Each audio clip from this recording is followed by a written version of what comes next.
இப்போ இன்றைக்கி திட்டக்குடியில் வந்து ஒரு சம்பவம் நடந்துச்சு.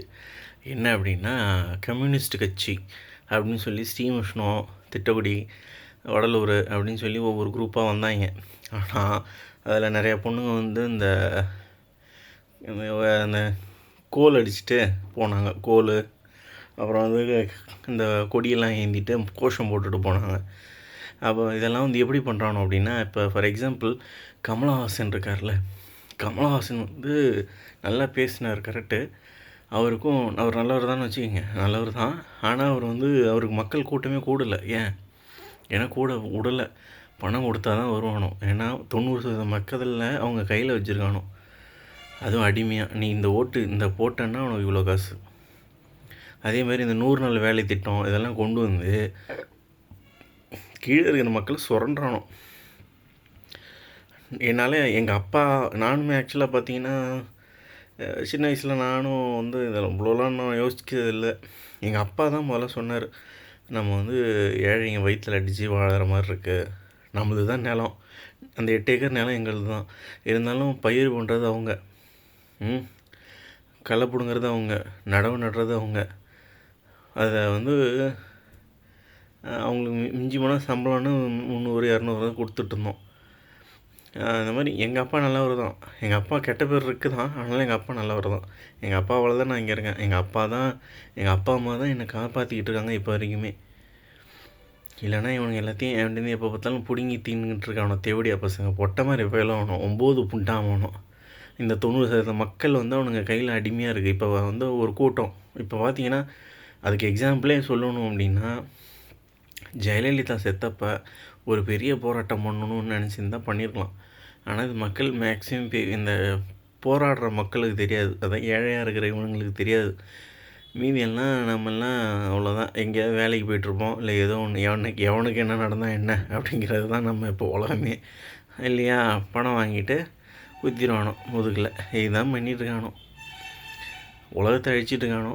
இதில் எவன்லாம் பணம் வாங்கினீங்கன்னா அத்தனை பேரும் அழிஞ்சு போவீங்க. ஒருத்தான் எல்லாருமே சொல்கிறேன், என் குடும்பத்துலேயும் பணம் வாங்கியிருக்கான். இது வந்து ஜாதி கலவரமாக மாற்றலான்னு பார்க்குறானோ.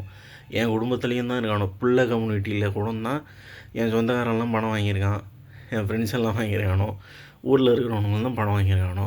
எல்லா பொட்டை மாதிரியும் சொல்கிறேன், அழிஞ்சு தாண்டா போவீங்க, நாசமாக போயிடுவீங்க. ஏன்னா 90% மக்கள் இருக்குது தெரியுமா, 90% மக்கள் அதோட வயிற்றுலையும் வாயிலையும் அடித்து சம்பாரித்த பணம் எல்லாம், அது எல்லாம் வாங்கிட்டு உட்காந்துருக்கு. எல்லா 9 புண்டாமனும் அழிஞ்சு போகலன்னா என் பேரை நான் மாற்றிக்கிறேன்.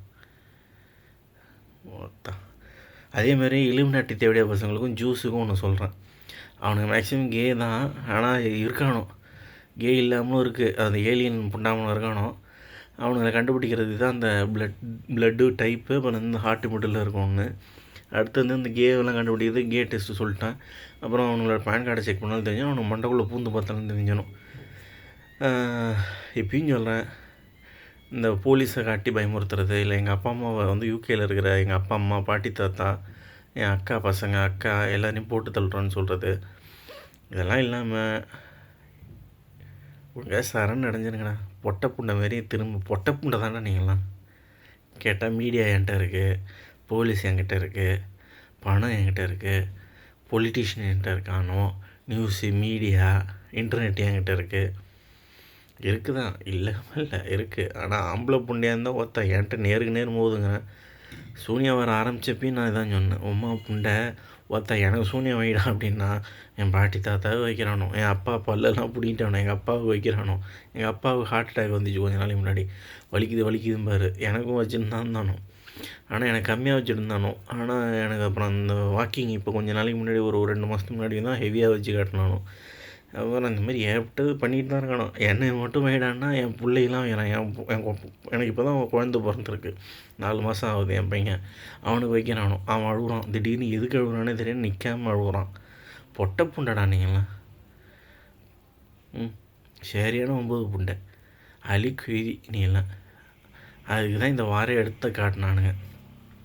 இந்த வாரில் ஃபஸ்ட்டு ஒரு 6 மாதம் எங்கள் அப்பா அம்மாவுக்கும் எனக்கும் செம்ம சண்டை. கெட்ட விதத்தில் நான் திட்டுவேன், அவங்க திட்டுவாங்க, இப்படியே போயிட்டு இருந்தது. எனக்கு வந்து என்னடா வாழ்க்கை இது அப்படின்னு நினைக்க வச்சுட்டானோ, என்னை பேச வச்சு திட்ட வச்சானோ. நானே சும்மா இருந்தாலும் அவங்கள திட்டுவாங்க, இல்லை நான் திட்டுவேன், ஏகப்பட்டது பண்ணானோ. சரி அதோடு முடிஞ்சிருச்சு அப்படின்னு நினச்சா எனக்கு கல்யாணம் பண்ணி வைக்கும்போது கூட நான் சொன்னேன், எனக்கு நான் எங்கள் அப்பா அம்மாட்ட சொல்லியிருந்தேன், எனக்கு கல்யாணமே பண்ணி வைக்காத, நானே வந்து கேட்டாலும்னு. ஏன்னா எனக்கு கல்யாணம் பண்ணோன்னா விர்ஜினாக அந்த பொண்ணு இருந்தால் மட்டும்தான் எனக்கு கல்யாணம் பண்ணணும்லாம் சொல்லிட்டு இருந்தேன். இவனை கல்யாணம் பண்ண வச்சுட்டானோ, எனக்கு சூனியம் வச்சு எங்கள் அப்பா அம்மா எல்லாரையும் ஒத்துக்க வச்சு எனக்கு எல்லாம் எனக்கு முன்னாடி 3 பொண்ணுங்க பார்த்தாங்க. நான் எதுவும் வேணாம் ஏன்னா சூனியம் வர முடிஞ்சால் தான் நான் கல்யாணம் பண்ணுவேன்னு இருந்தேன். பண்ணி இது பண்ணிட்டானோ. அதே மாதிரி கல்யாணம் ஆனதுலேருந்து பிரச்சனை தான். 2 வருஷமாக எனக்கு கல்யாணம் ஆகி 2 வருஷம் ஆகுது. ஜூன் மாதம் 7ஆம் தேதி கல்யாணம் ஆச்சு 2023. 24 25 2 வருஷம் ஆகிடுச்சு. என் பொண்டாட்டி அது எட்டாத இது இல்லை, ஆம்பளையான்லாம் கேட்டிருக்காங்க. வேலைக்கு போகாமல் உட்காந்து திங்கிறிய ஆம்பளையானி. அப்புறம் சில நேரம் எனக்கு மூடு வராமல் பண்ணுவானோ, அவள் வந்து இப்போ கேட்பா. அப்போங்க அதே மாதிரி ஏற்பட்டது. எனக்கு சில நேரம் சீக்கிரம் வந்துடும், சில நேரம் எந்திரிக்காது, சில நேரம் வலிச்சிக்கிட்டே இருக்கும், வராத மாதிரி பண்ணுவானோ, டார்ச்சர் பண்ணணும். அப்புறம் வந்து எனக்கு வந்து இது டெஸ்ட் எடுத்தாங்க, சீமன் டெஸ்ட் எடுத்ததில் எனக்கு பிரச்சனை இல்லை, அவளுக்கு பிரச்சனைன்ட்டானோ. அவளுக்குமே கர்ப்பப்பையில் ஏதோ ஒரு கட்டி மாதிரி வர வச்சுருந்தானோ. அப்புறம் அதுக்கெல்லாம் நாங்கள் மாத்திரைலாம் எடுத்தோம். ஆனால் நல்ல வேலை டெஸ்ட் பேபிக்கு போகல. அதுக்கப்புறம் குழந்த பிறந்துச்சு. அதுக்குள்ளே எங்கள் மாமனாரை கொண்டுட்டானோ. அப்புறம் எனக்கு இப்போ குழந்த பிறந்துச்சு.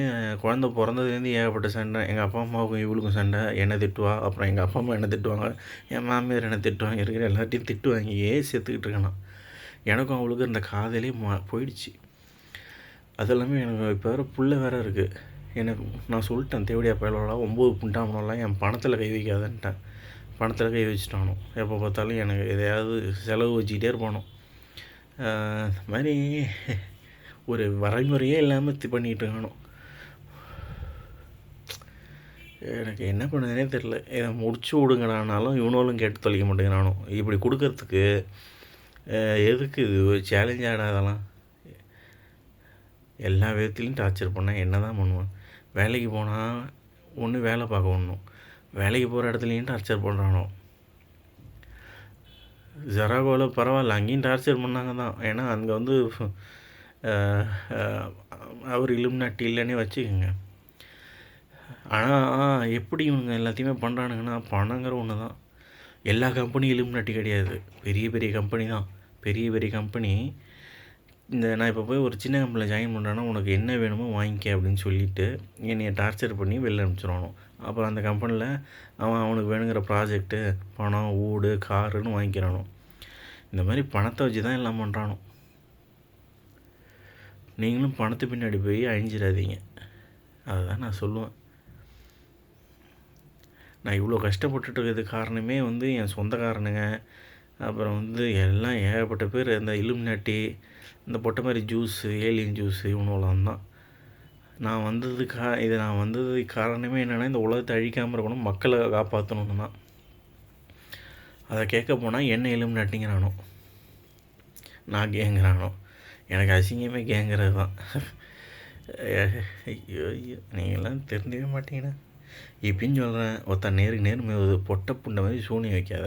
சரி சூனியமே வச்சாலும் எனக்கு விட புண்டை. ஏன்னா என் பையனுக்கெல்லாம் வைக்கிற ஒருத்த தேவடியா பசங்களை பொட்டை புண்டாமனோல, அள்ளிப்புண்டை. ஐயோ சரியான அள்ளிப்புண்டை. என்னை இருக்க விட முடியாதானோ. காலையில் 1 வாரம் கட்டி வைப்பானோ, இல்லை 1 மாதம் கட்டி வச்சுருந்தானோ.